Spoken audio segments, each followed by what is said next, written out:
So you slapped Spider-Man in the face and worked him up and brought him into the now. You made a huge dent in how your next step was to kick the toy industry in the nuts and really let go of that. Right. And that's one of my favourite parts about everything you've ever done is the toys you do. Just the dedication to quality and accuracy and detail and all that sort of stuff.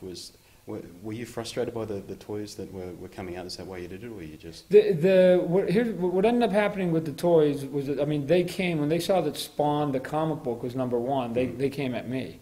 So they all went, oh my gosh, they're selling Superman and Batman and X-Men and Spider-Man, and we make toys of all that, so this must be a great toy property. And I could tell they hadn't really read the book, because I had to remind them it was a guy from the pit of hell. Didn't seem like a property that they should want.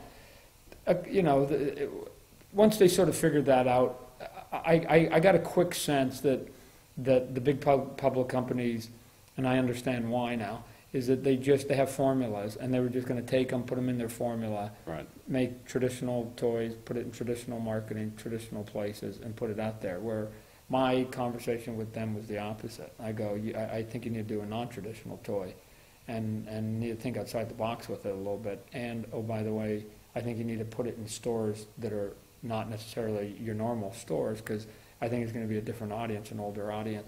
And I very quickly saw that wasn't going to happen. You could just tell by the look on their face. So the answer was, just like with starting Image Comic Books, at some point you either accept their terms or you basically do it on your own. Play by your own rules. And I was lucky enough to have had the success with Spider-Man and now Spawn, that I had, some money in the bank that I could then go, you know what, and instead of going buy a fancy car and sort of goofy stuff, I just put it into companies and my own, and we made some plastic goods. And I mean, if you look at those early toys, we were winning awards, and they're kind of silly now. I mean, but they actually raised the bar. I mean, when I look, I go, wow, that's terrible. But it just shows you where the standard was, that was revolutionary, because now 5 years later we were doing stuff with toys that blew that, even my own stuff, sort of out of the water. We had a big learning curve,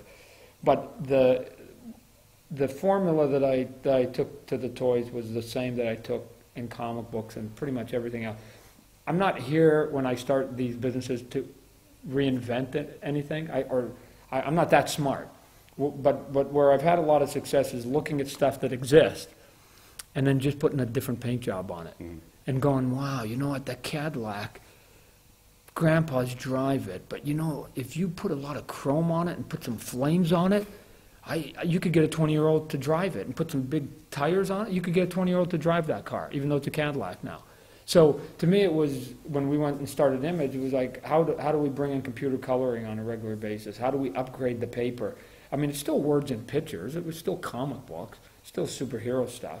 But how do we just slick it up a little bit? And for the toys, it was the same way. I go, if they're going to do monsters, then let's really do monsters. And if they're going to do texture, then let's really do texture. And if we're going to do this, then let's just do it right. And luckily, I guess I just have been fortunate to sort of see things that to me are a little bit vanilla, and go, why has nobody put just a little bit of chocolate sauce on that, just to make that sundae taste a little bit better? And that's all I've done. I've just gone to all these industries and just sort of added a little bit of a spice to all of them, and it ends up sort of coming back, and people say a lot of kind words about me. And I've always said the same thing, that they go, oh, Todd, you're a genius, and you're this, and you're that, and I appreciate all of it, and I usually don't argue with them. But the reality of it is, everything I've done, somebody could have done it 20 years ago, 30 years. I don't get it. I go, the question isn't why do I do it? The question is, why did they never do it? That's always struck me as way odder, especially in the toy industry. Because as I keep telling people, clay has no, it can't do anything but go in the shape that we put it in. So it could have gone into any shape. We just, as a toy industry, put it into simple, bland shapes. And I took the same clay and put it into more complicated shapes. There was nothing more sophisticated than that. It was still the same clay. They'd been using it for 40 years. So luckily, they had been doing it sort of mediocre for a long, that makes my step up look fantastic to people, and we get a lot of accolades, and I've been able to keep it going since. With the toy making, did you have a lot of direct input into the design of the toys? Did you just pass them a sketch and go do it like that, or did you get your hands on the clay? You know what, I'm not a sculptor, but it doesn't, you know, as a director of a movie, doesn't mean you have to be an actor to basically get the best performance out of people. I understood all the different steps along the way, and there's about 8 or 9 of them, and I have to sign off on all 8 or 9 of them.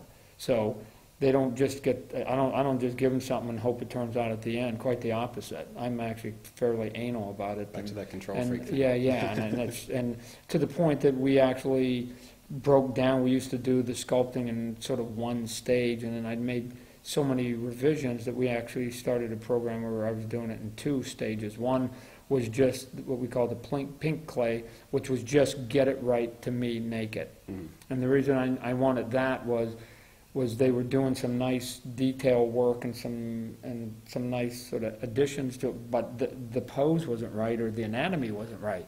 And so to correct it, all of that work that they put on it, they had to scrap it because I got the arm's wrong.